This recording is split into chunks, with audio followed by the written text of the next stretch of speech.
Welcome to the Finding the Magic podcast, where books come alive.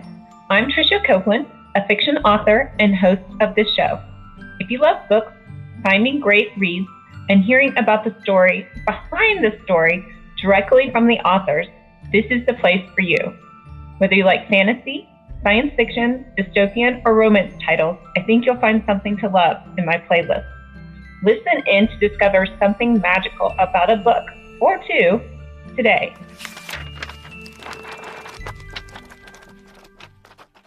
Welcome, Anne. Hi, thanks for having me back. Well, thank you for being here today. We have Anne Charles. I'm not sure how to list you. I mean, paranormal mystery, a little bit of Western type vibe mystery. And your newest book is Chewed Up by the Jungle, which is in the Dig Site series. Talk to me about all of them, but maybe start with Chewed Up by the Jungle. I love to mix genres, so it's always tough. I usually fall under mystery, although really it's such a blending. And I always have some romance because I started out way back when trying to write romance. My voice lends itself to more of a mix rather than just, focused on one. So the Dig Site series is my wannabe Indiana Jones, having fun with action adventure and supernatural and all that good stuff. Way back when one of my dream careers was to be an archaeologist, and then I found out how much they have to write, and I thought, no, I don't want to write that much. So instead, now I'm an So you author became a writing. writer, yeah. Exactly. So it's a blend of archaeology and suspense, supernatural, mystery, romance, humor, all that together, and a lot of sweating because we're in the Yucatan and it's hot and buggy. And each book, I create the dig site for it. I've done all kinds of research, and I chose from the very beginning to make fictional dig sites so that everybody who's been to the other ones, there's just too many experts at everything that aren't always right either. So I thought if I just make up my own dig site and I create the history for it, and then what's going on contemporary, in it, it would be more fun for me and not so worried about, am I doing this right? Did I have the history of this site correct? Not that I don't try to make it, accurate for whenever the dig site, the site's timeline was. I just like the freedom to create what happened there in the past. Yeah, And that then, seems like it would be a really fun thing to create these legends that people are now unearthing, but to make it realistic so the technology they're using to find out the history of yes, the people or whoever that was there, um, yeah. that Yeah, and mixes. that's how, something that's changed since the first book that I wrote way back when. It was like 2015, I think, when I first released the first in this series. LiDAR, radar from the air, they fly over, they can see the ground now through the trees. That has advanced so much that now it's a major part of archaeology, especially down there where all those trees are covering everything. So it's been fun in this book to move with technology. Yet I have to be careful because, again, things change with time and technology, shifts. So trying to incorporate what's happening, make it realistic that way, add to the, mystery of the site, but then also not getting too technical, not making it too set in stone that it has to be exactly this way because of the technology. It's a balance. But I really enjoy learning about the Maya people, the religion, their language, what happened at each, site. This history is just so deep. There's so much to the Maya people and, what happened over the centuries with them. So many only know what happened after the conquistadors came and took over down there. They don't know that there was this amazing, huge civilization that um, they battled, they had wars, they had all kinds of things going on. They just think of them, oh, didn't they sacrifice people? That's what they did. But they don't understand the whys of all of this and what the belief system was. And so I eat that stuff up, and my poor family suffers for it because for my kids are they're getting into their 20s now, but they've been teens, while I work on this, and I'm like, you don't know how good you had it. Do you know the Maya people, blah blah blah? And they're like, oh, stop talking about those Maya people and what they went through. Yeah, life would have been a little bit harder in that time, in Exactly. my opinion, right? Yes, exactly. But if you don't know any different, it just is what it is. Right. And one of the things that I wanted to do back when I started writing was um, teach readers. And I don't mean like I'm all knowing and I'm going to teach you lessons. Just open their minds to something new that they didn't know, and teach it in such a way that it would spark an interest in them and make them want to dig deeper into that world or that, civilization. Uh, my main goal has always been to entertain, give you something to escape to, make you laugh. But I also like to have topics that are real, true history and incorporate them in because I'm a real big believer of teaching history through story. It sticks better than a textbook a lot of times will, where you're just sitting there and you got to get through and take tests. If I can tell you a story that teaches you and you retain it better because it's in story form, I think that's a great thing to do. Just, share what I learn. Right. Somebody told me that one time. Yeah, and I don't know what context it was in, but they were like, yeah, if you tell somebody a story about something, they're going to remember it. Your recall on that type of, I guess, information is so much better. But Right. I'm like a natural storyteller, so my kids, like yours, just start rolling their eyes when mom goes into a story. Like I'm like, but no, listen, Right. you have to know the whole thing. For the longest times, my kids would say when my husband and I were talking, because he writes too, and they'd go, "Wait, first, are these real people or are these fake people?" And so we always had to clarify who we were talking about, let them know real or fake. What were we doing? Were these in your head or are these in real life? So Exactly. uh, quote unquote, pun intended, dig into so I know a lot of your series are crossover series. Are these crossover characters in this dig site series? Yes, they are. The hero in this series is Quint Parker, who he is the brother of Violet Parker, who's the heroine in my Deadwood mystery series. And then I have crossovers into the Jackrabbit Junction series that I'm currently working on with characters that have been in both places. Even though Jackrabbit is not supernatural at this time, it's just mystery, adventure, suspense. Um, I do have some characters that cross over.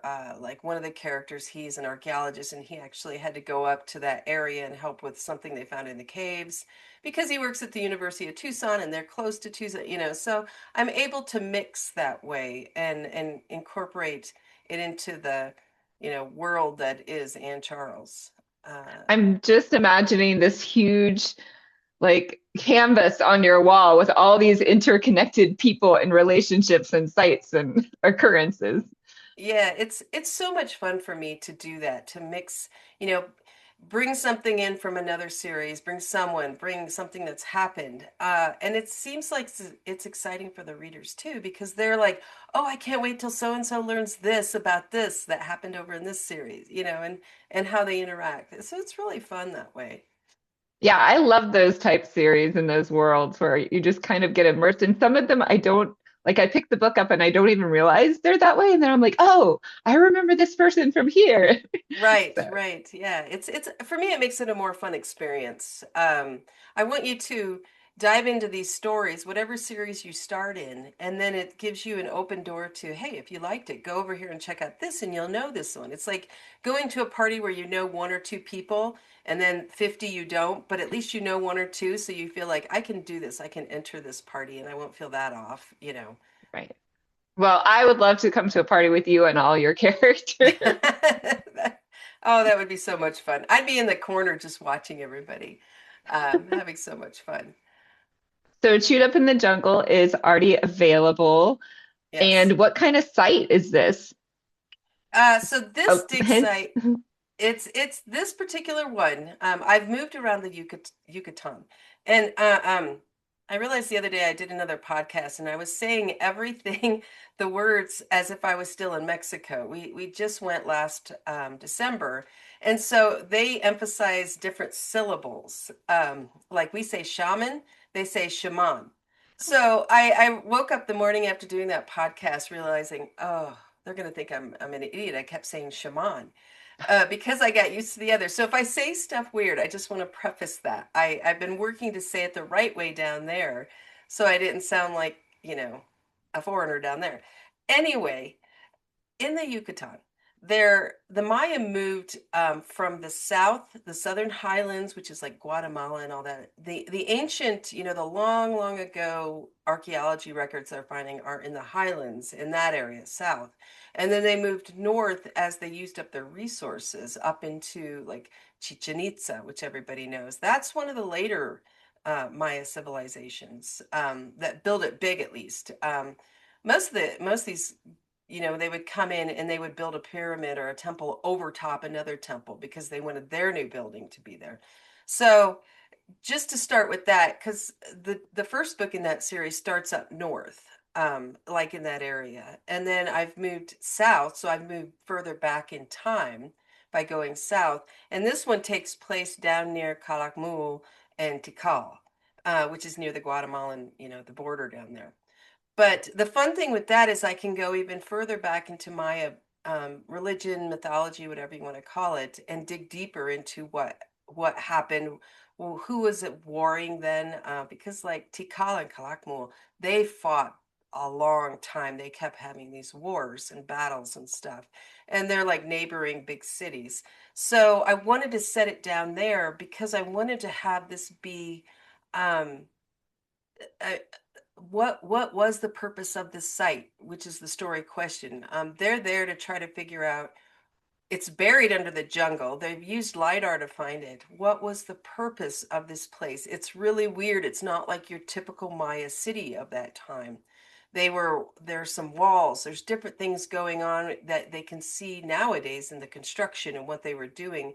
So the fun with this story was, like I said, the story question was, what was the purpose of the site? Now, me as the author, I knew because I made the history of it. I knew from the get-go but then I get to sprinkle that in for you throughout, and you get to have the same experience as the archaeologist and Helican, her father, who's also an archaeologist, and Quint, photojournalist, her, partner, and figure out what the heck was going on with clues. So it was so much fun to write, to sprinkle those clues in and do this kind of a mystery. It wasn't like, who's the killer?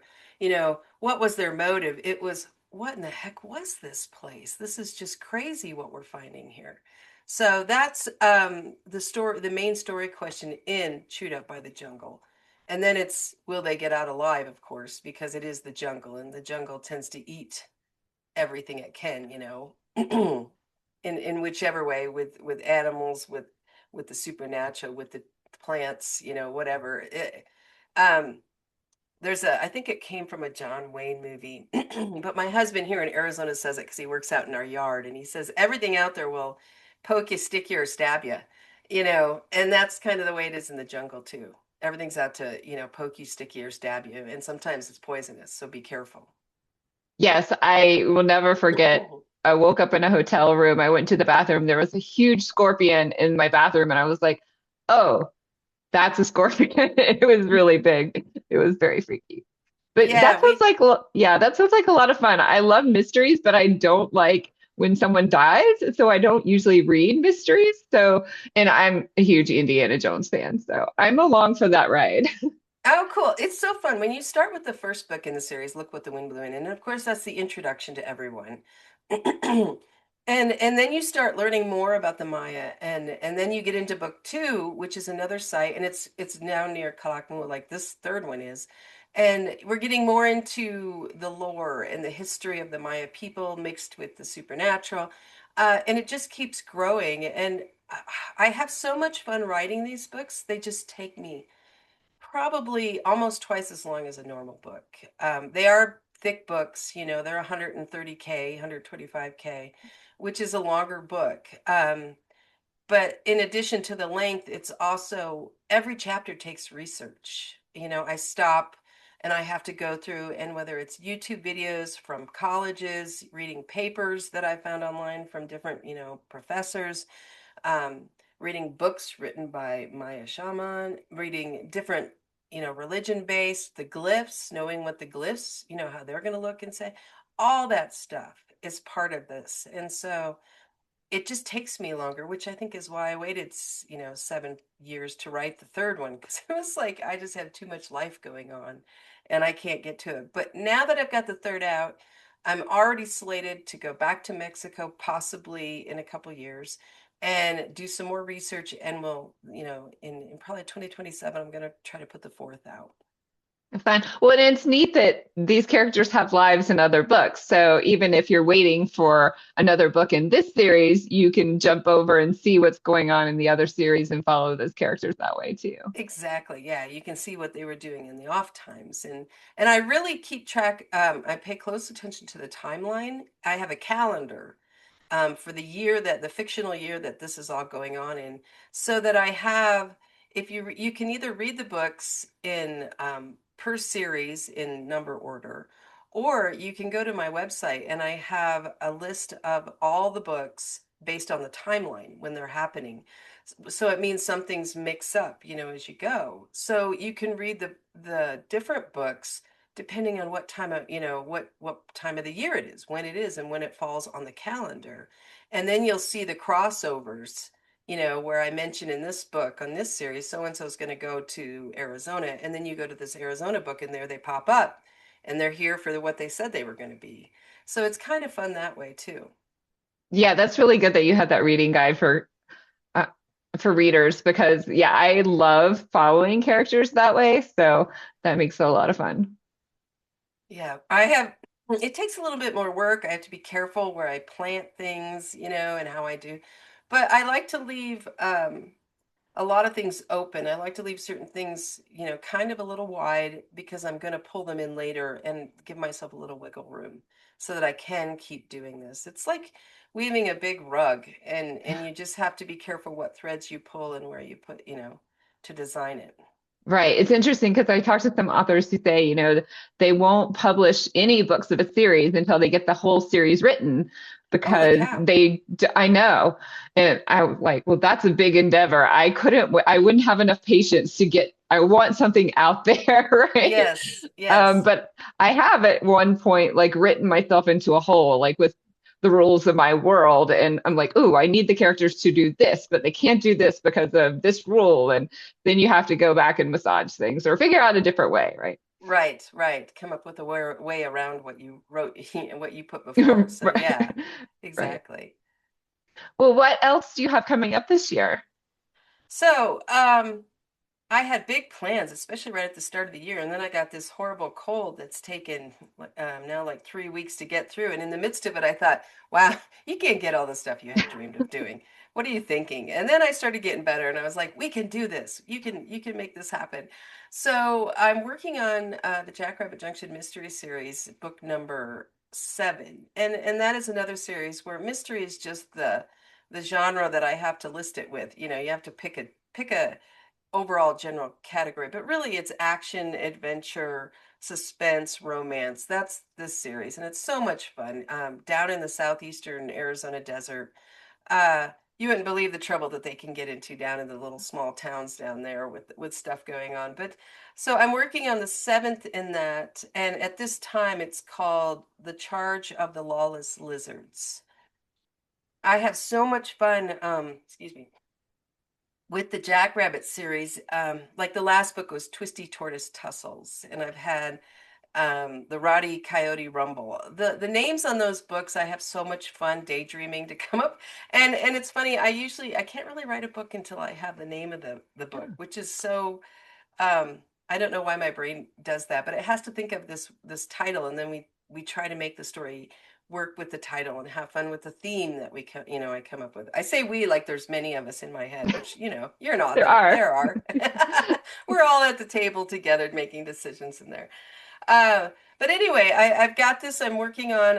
I'm done all the pre-work finally, now that I'm well again, I do a lot of goal, motivation, conflict, plot setup stuff, just enough to give me an idea of where the story's heading, and that I have a story. And then once I start, it's out the window.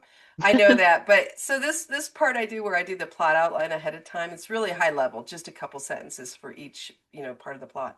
Um, it's just enough to calm that left brain part of me that's like, oh, I don't know if we can do this. Oh, I don't know. So the right brain is like, all right, I'll make you this high level outline and just, calm you down and give you some, chocolates and stuff like that, and we'll get moving. So anyway, I'm to the point where I keep trying to picture the first scene, and I write when I write books. I know some other authors do this. It's a movie in my head, so I'm sitting here going, throughout the day, going, the movie starts this way. No, I don't like that. The movie starts with this scene. No, that doesn't feel right. So right now, I've almost got it nailed down, and when I finally hit the opening scene the way I want it to, because it has to match with the theme I'm going to have, and all this stuff going on, then it'll just feel right and I go. So I'm happy to be at that point after being sick, for so long, that I can now finally let's go. And I hope to have this book out by this summer. I haven't locked down with my editor or talked to my publicist about it yet because in the last 3 years, I've learned that life likes to throw you curveballs. So don't get so set on a date until you're on your way, somewhere. So once I get rolling, then I'll set a more definite date. And once that is done, I have to dive right into Deadwood Mystery Series number 15. That'll have been almost 2 years since I put out a book, and fans are already telling me, could we bring Violet out of the closet, please? Can we get her going? Can we get her back on the pages again? I'm like, give me time. Give me time. I'm getting there. So I'm excited this year to hopefully have those two that I write. And then my husband and I are going to try to release Deadwood Undertaker series. That's history with supernatural and adventure and action. That one's going to come out hopefully late spring because we're heading up to Deadwood for some stuff we are trying to plan some events, and we want to have that book to release, and have it there for all those who come to see us in Deadwood. So it's going to be a Fun. busy year if everything goes well. Plus, I'm doing several travels, big trips. So I gotta keep going through it all and not let myself get sidetracked. Well, I was gonna say, like, how many hours a day are you writing to get all of this done in 1 year?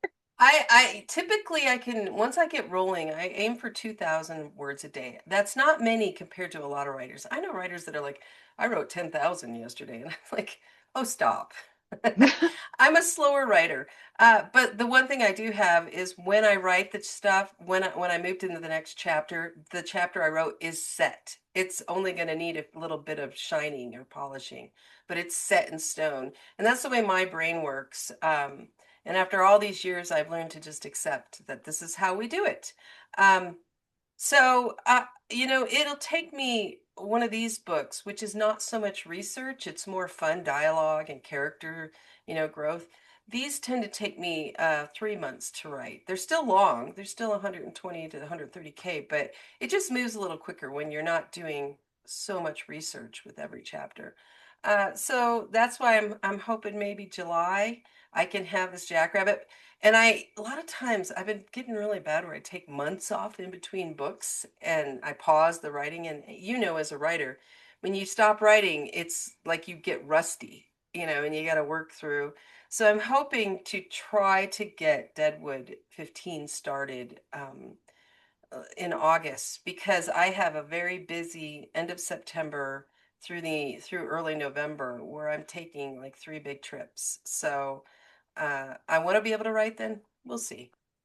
I've also learned with time to give myself a break. Don't get sick about this, and just try to deliver what you can.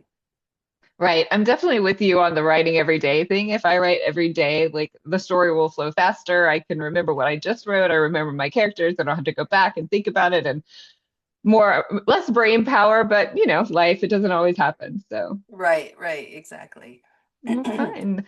I am super excited about everything that's coming out. And maybe I might see you up in South Dakota this year. So that would Oh, be really really? fun. So are you thinking about just coming up there for just to visit again? I think you went there before, didn't you? But it was a Yeah, really quick visit. I went to the Deadwood Reads event a couple of years Oh, ago. that's I don't right. know if you've ever been to that event or not, No, but it's in June and it's I've in had June, yeah. kids in school, and it's just never worked time-wise with what I have going on. So I've just um since I go up to Deadwood so often, I just feel like it's great that they're having it, and I love that they're bringing more and more authors in. It's just something that I haven't put high on my list because I go to Deadwood so much. It's kind of like my home away from home. And so I just haven't been able to match it up. Plus, when they do it, it's a busy weekend, and I've been going to Deadwood so long. I try to go on off times, especially if I'm going to have events like this.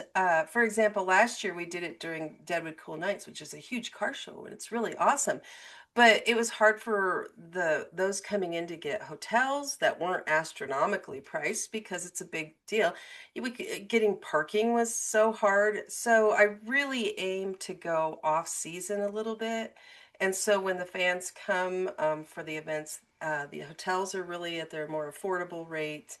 There's plenty of parking. There's room, to do all the events we want without running into too much. So that's the reason we're looking at May this year. I'm actually gonna, I think, talk to Deadwood History Incorporated next week and see what we can work with them to do some fun stuff because it's Deadwood's 150th this year. Oh, wow. That's really neat. So is all your events on your website or are all your events on your website too? Nothing is there yet because I haven't got had anything set in stone yet. So once I start getting things lined up, then I'll put it out on the website. I'll put it on Facebook, everywhere I can, so people can try to plan if they want to try to, come to it. We used to do big parties every year, do a week-long thing and all that, but I've kind of backed off on that just because it's hard for people to, make it happen, get there, spend all that time. We've cut it down. Plus, it was getting harder for us as our kids get older, things shift. It used to be we could take our little kids with us and just have my mom watch them during the events, but my mom's gone, the kids have aged, so life shifts, and we try to shift with it. So we don't quite do as big of a Deadwood thing, but we still go there and do a lot. And I just love visiting the locals that are my friends and hanging out. Neat. Well, tell everyone where we can find you in your books. So the easiest thing is to go to anncharles.com, and it's just ANN Charles and then .com. And that will list the books. It has my Shopify store if you want to buy them from me and get autographs. It also, you can go to the books page and it lists the ebooks, the audiobooks, where you can find, some of the links. But I'm all over the place online too. I'm like a bad cold that's out there getting everybody. And you can just type in Ann Charles books or something, or Ann Charles author, and it'll bring me up with different locations. We're gonna call you a good habit instead of bad cold. How about I like that? that. I like that. I'm like a good habit that you're going to find Yes. out there. Reading is a good habit. But yeah, I do audiobooks, everything but Chewed Up's not out in audiobooks yet, but I have talked to the narrator and we're looking at this early summer, possibly for getting that one out. I'm going to do a Kickstarter and play with the audiobooks. We did that last year with one of our audiobooks and it was a lot of fun. So I'm going to set up a Kickstarter for this and give unique things to those who join us in the Kickstarter. Right. I was looking on your website. I think you have a special edition Deadwood Right. book. Is that Yes, a hardcover hardcover. or oh neat. Yeah, we have the hardcover, and that was something we did late in 2023, early 2024, and it's the first book. It's the same story. I just updated the technology and some of the, things going on around it because times have changed and try to make it more contemporary. And by doing that, you also have to make things a little bit vague. Like a cell phone is just a cell phone. You don't talk about the style or, like a battery that'll pop off. No longer. I used to have that. She dropped her cell phone and the battery popped off. Well, those of us that are old enough know, yeah, that used to happen, but now it doesn't. So, just things like that. Fun. So it's a great book though. The hardcover, I'm so proud of that. When all the work we put into adding some, color, different fun things in the hardcover book that you don't do in a paperback. And of course you can in ebook. So, and we added a scene to the end that's not out there. It's a kind of a extra scene that's in the hardback. So all that kind of stuff is in there. It's really cool. That's fun. Yeah, I'm definitely that person that will buy those different versions. Like I have like the hardcover for Twilight, the soft cover for Twilight, the original one, and now I have the white set, right? So Right. Yes, I'm my with you. husband's yeah, my husband's like, "What are you doing?" I'm like, "These were used books though. I didn't buy them new. I I need just this. found them." I need this one here just in case. Right. It I'm with you on that. it looks pretty. Yeah, exactly. Well, Uh, thank you so much, Anne, for being here, and we'll have to have you back when you have a new book out. oh, well, thank you. It's so fun to talk to you, Trisha. I enjoy being on your show, and definitely come back and chat some more about what's going on with life in the writing Yes, world. I will look up your dates and we'll have to do that. Cool. And yeah, I'll be listing soon if you're following me on Facebook. As soon as I get some dates nailed down for May, it'd be really fun to see you up there if you want to come up. And like I said, it's going to be a little pre-tourist season, so it might be a little quieter for you. That sounds good. I'd love that. All right, great. Well, thank you. Bye. Thank you. I hope you enjoyed this episode of the Finding the Magic podcast. I'm your host, author and podcaster Trisha Copeland, and I love getting behind the scenes. If you like the podcast, make sure to subscribe and stop in each week to discover new authors and books. Thanks for listening, and until next time, keep finding the magic.